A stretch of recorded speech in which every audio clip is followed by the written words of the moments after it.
31 दिसंबर को नशे में वाहन चलाने वालों पर कड़ी कार्रवाई के लिए ट्रैफिक पुलिस पूरी तरह से तैयार है।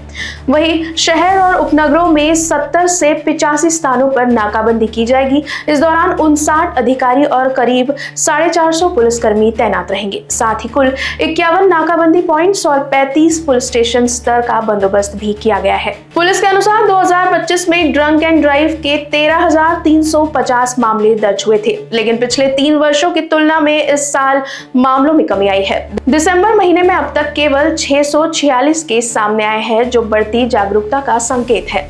वहीं ट्रैफिक पुलिस ने नागरिकों से अपील की है कि शराब पीकर वाहन न चलाएं और साथ ही नियम तोड़ने वालों पर भी सोशल मीडिया पर वायरल वीडियो के आधार पर भी कार्रवाई की जाएगी। साजरा करताना आपण रिस्पॉन्सिबली सगळ्यांनी साजरं करावं आणि फक्त दारू पिऊनच वर्ष साजरं होतं असं काही नाहीये, पण ज्याला प्यायची असेल त्यांनी प्यावी, पण पिऊन गाडी कोणी चालवू नये अशी मी ट्रॅफिक विभागाकडनं विनंती करतो। आतापर्यंत किती केसेस जे आहेत ती झालेली आहे आणि मागच्या वर्षाच्या तुलनेत जर 2025 चा आपण आकडा सांगला तर किती नेमके केसेस जे आहेत ते कमी झाले आहेत? मागच्या वर्षीच्या तुलनेत आतापर्यंत बघायला गेलं तर पूर्ण वर्षभरात जवळपास 13,350 केसेस झालेले आहेत आणि मागच्या वर्षी डिसेंबर मध्ये जवळपास 1,500 केसेस झाल्या होत्या, पण या वर्षी 646 केसेस आतापर्यंत झालेला आहे। म्हणजे कुठेतरी त्या दारू पिण्या आणि दारू पिऊन गाडी चालवण्याच्या ट्रेंड मध्ये कुठेतरी कमी झालेली दिसून येते। तर 31 डिसेंबरच्या पार्श्वभूमीवर कशा प्रकारे बंदोबस्त असणार, कुठे ठिकाणी नाकाबंदी आहे, किती कर्मचारी काम करत? ट्रॅफिक विभागाचे 59 अधिकारी आणि 450 कर्मचारी त्या दिवशी रात्र बंदोबस्ताला असणार आहेत आणि जवळपास 54 ठिकाणी नाकाबंदी राबवली जाणार आहे।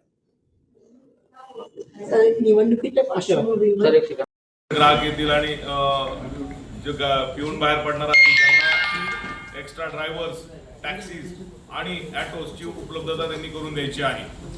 दुसरं, आपले जवळपास 59 अधिकारी आणि 450 कर्मचारी त्या दिवशी बंदोबस्तासाठी तैनात असतील।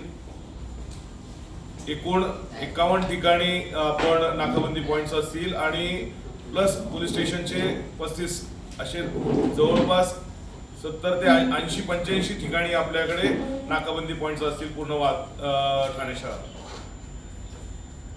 दुसरं, मागच्या वर्षी म्हणजे या गेल्या 2025 मध्ये आपल्याकडे जवळपास 13,350 ड्रंक अँड ड्राईव्हचे केसेस झाले आहेत, ज्या की आतापर्यंतच्या केसेस मध्ये मागच्या 3 वर्षाचं कंपेअर केलं तरी ते 50% एक्स्ट्रा होत आहेत। तर त्यामुळे आता बघायला गेलं तर ट्रेंड या महिन्यात ट्रेंड हा खाली येतोय।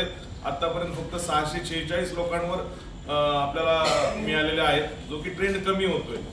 मागच्या वर्षी जानेवारीत वाढलेला होता तो आता ट्रेंड या डिसेंबर पर्यंत कमी होत आलेला, लोक जागृत होत आहेत।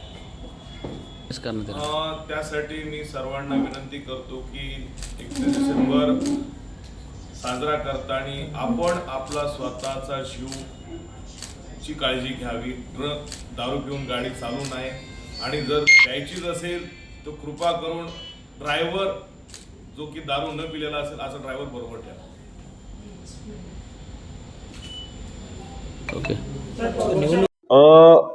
रॅली आणि सभांसाठी निवडणुकीच्या पार्श्वभूमीवर आपल्याला माननीय आयुक्त सरांनी एक्स्ट्रा मॅनपॉवर दिलेला आहे। त्याच्याबाबत आपण ज्या ठिकाणी रॅलीज असतील आणि सभा असतील अशा सर्व यांनी आपल्याला 7 दिवस पूर्वी कल्पना देण्याबाबत आपण त्यांना सूचना दिलेल्या आहेत। त्या दिल्यानंतर आपण त्या ठिकाणी प्रॉपर डायव्हर्जन आणि प्रोपगंडा करून लोकांपर्यंत माहिती पोहोचवणार आहोत की त्या ठिकाणी रस्ता बंद असेल, आपण इतर मार्गाने म्हणजे ज्या मार्गाने ते जाणार असतील त्या मार्गावर प्रॉपर बंदोबस्त आपण नेमलेला असेल।